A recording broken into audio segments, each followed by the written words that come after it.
পৰীক্ষাত আমি time management কিদৰে কৰিব লাগে আজি এই ভিডিঅ'টোৰ মাধ্যমেৰে তোমালোকৰ আগত কথা পাতিম। বহুতে মোক হোৱাটছআপত আৰু ইউটিউবৰ কমেণ্ট কৰে যে অসমীয়া বিষয়ত সময় মেনেজমেণ্ট নহয় বা টাইম মেনেজমেণ্ট নহয়, বা মোক বহুতে কয় যে একাউণ্টেঞ্চি বিষয়টোত টাইম মেনেজমেণ্ট নহয়, বা বিভিন্ন ছাবজেক্টত বিভিন্নজন ছাত্ৰ ছাত্ৰীয়ে মোক মতামত দি থাকে যে কিদৰে আমি টাইম মেনেজমেণ্ট কৰিব পাৰোঁ যাতে আমি পঢ়া প্ৰশ্ন পৰীক্ষা হলত এৰি থৈ নাহোঁ।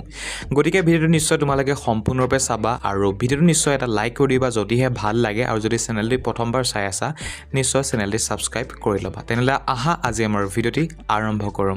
যদি তোমালোকৰ পৰীক্ষাৰ হললৈ টাইম আজিও আছে, অৰ্থাৎ ধৰি লৈছোঁ অহা কাইলৈহে তোমালোকৰ পৰীক্ষা হ'ব, তেনেহ'লে পৰাপক্ষত আজি তোমালোকে ঘৰত অনুশীলন নিশ্চয় কৰা। এখন PVSCৰ কুৱেশ্যন পেপাৰ বা তোমালোকে প্ৰি টেষ্ট প্ৰি ফাইনেলৰ কুৱেশ্যন পেপাৰ এখন উলিয়াই ঘৰতে সেই বিষয়টোৰ তোমালোকে অনুশীলন কৰা, অৰ্থাৎ তোমালোকে ঘৰতে সেই বিষয়টো পৰীক্ষা দিয়া। আৰু মন কৰিবা যদি সেই বিষয়টোৰ 3 ঘণ্টা সময় পৰীক্ষা তোমালোকৰ হয় পৰীক্ষা হলত, তেনেহ'লে সেই বিষয়টোৰ পৰীক্ষা তোমালোকে ঘৰত 2 ঘণ্টা 30 মিনিট বা 2 ঘণ্টা সময় তোমালোকে দিব পাৰা। অৰ্থাৎ যদি আমি বেছি কমকৈ অলপ সময় দিওঁ তেনেহ'লে আমি চাব পাৰিম বা আমি গম পাম যে আমি কিমান ফাষ্টত লিখিছোঁ, বা আমাৰ অলপমান হ'লেও টাইম মেনেজমেণ্টটো ইয়াৰ পৰা হ'ব। গতিকে যদি তোমালোকৰ সময় আছে বুলি তোমালোকে ভাবিছা তেনেহ'লে এই কামটো নিশ্চয় পৰীক্ষাৰ আগদিনাখন বা তাৰ আগতো যদি তোমালোকে ভিডিঅ'টো চাই আছা তেনেহ'লে নিশ্চয় কৰিবা।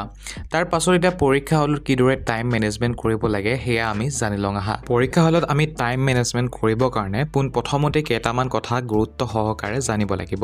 প্ৰথম কথাটো হৈছে আমি যেতিয়াই পৰীক্ষা হলত প্ৰশ্ন কাকতখন পাম সেই সময়তে আমি প্ৰশ্ন কাকতখন ভালদৰে চাব লাগিব, আৰু চাই পিনি আমি নিজৰ ফালৰ পৰা যিকেইটা একদম 100% বিশ্বাস থাকে যে এইকেইটা উত্তৰ আমি লিখিব পাৰিম বুলিয়ে সেইকেইটা পোনপ্ৰথমতে তোমালোকে লিখিব লাগিব বা উত্তৰ তোমালোকে কৰিব লাগিব। কিয়নো যদি আমি সেইখিনি পোনপ্ৰথমতে কৰোঁ তেনেহ'লে আমাৰ মনৰ পৰা এটা ভয় বা আমাৰ চিন্তা এটা নাইকিয়া হ'ব যে আমি পঢ়া প্ৰশ্ন লিখি থৈ বা নিলিখাকৈ আহিলোঁ বুলি।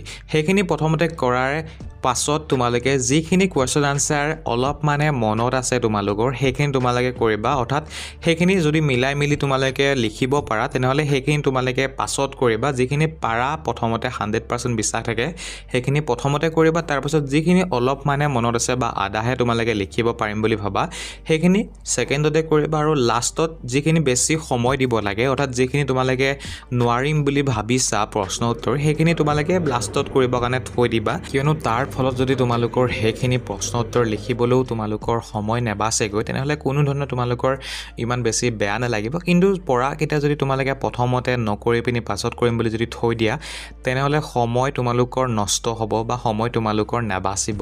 গতিকে নিশ্চয় তোমালোকে যিখিনি প্ৰথমতে পাৰিম বুলি নিজৰ ওপৰত বিশ্বাস আছে সেইখিনি কৰিবা প্ৰথমতে, তাৰ পাছত যিখিনি অলপমান মুখস্থ আছে বা অলপমান মনত আছে অলপমান বুজি পাইছিলে যিখিনি মুঠতে জানা অলপমানকৈ সেইখিনি কৰিবা। তাৰপাছত যিখিনি তোমালোকৰ ডাউট আছে বা যিখিনি তোমালোকে নোৱাৰিম বুলি ভাবিছা সেইখিনি পাছতকৈ কৰিবা। আৰু এটা কথা তোমালোকে মন কৰিবা, আমি পৰীক্ষা হলত কি কৰোঁ, আমি বহুত লেহেমীয়া গতিত লিখোঁ। আমাৰ আখৰকেইটা বেয়া হ'ব বুলি আমি চিন্তাতে আমি বহুত লেহেমীয়া গতিত লিখোঁ। গতিকে তোমালোকৰ যিটো নৰ্মেল গতি অৰ্থাৎ ঘৰত যিদৰে তোমালোকে লিখা সেই লিখা মতেই তোমালোকে পৰীক্ষা হলতো লিখিবা, একেটা স্পীডতে তোমালোকে লিখিবা। আৰু চফা কি হ'ল, তোমালোকে যদি কাটকুট কৰা তেনেহ'লে পৰীক্ষকসকলে বুজিবৰ কাৰণে অসুবিধা হ'ব। মাত্ৰ তোমালোকে চফাকৈ লিখিব লাগে, কাটকুট নকৰাকৈ। মুঠতে তোমালোকে যদি লিখা তেনেহ'লে তোমালোকৰ আখৰকেইটা যদি তোমালোকে বেয়া বুলিও ভাবা তেনেহ'লে মাৰ্কছ তোমালোকে পাবৰ কাৰণে সক্ষম হ'বা।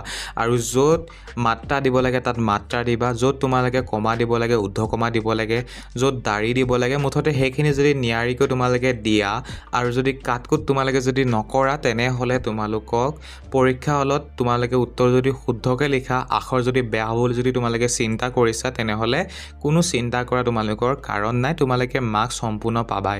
গতিকে এইকেইটা একদম সাধাৰণ কথা তোমালোকে জানা যদিও মই তোমালোকক পুনৰ এইকেইটা কথা মনত পেলাই দিছোঁ যাতে এই বিষয়ত তোমালোকে চিন্তা কৰি নাথাকা। গতিকে যিসকলৰ সময় ব্যৱস্থাপনা নহয় বুলি ভাবিছিলা মোক কমেণ্ট কৰিছিলা, বা যিসকলৰ এই বিষয়ত ডাউট আছিলে তোমালোকৰ নিশ্চয় ডাউট ক্লিয়াৰ হ'ল বুলি মই আশা কৰিছোঁ। যদি ভিডিঅ'টোৰ পৰা তোমালোকে উপকৃত হ'লা নিশ্চয় এটা লাইক কৰি দিবৰ কাৰণে নাপাহৰিবা ভিডিঅ'টোত, আৰু যদি চেনেলটি ছাবস্ক্ৰাইব কৰা নাই নিশ্চয় চেনেলটি ছাবস্ক্ৰাইব কৰি ল'বা। অন্য ভিডিঅ'ত লগ পোৱাৰ আশাৰে ভিডিঅ'টো চোৱাৰ কাৰণে ধন্যবাদ। সকলোৰে আগন্তুক যি পৰীক্ষা আহি আছে সেয়া ভাল হওক তাৰ শুভেচ্ছাৰে বহুত বেছি ধন্যবাদ। জয় আই অসম।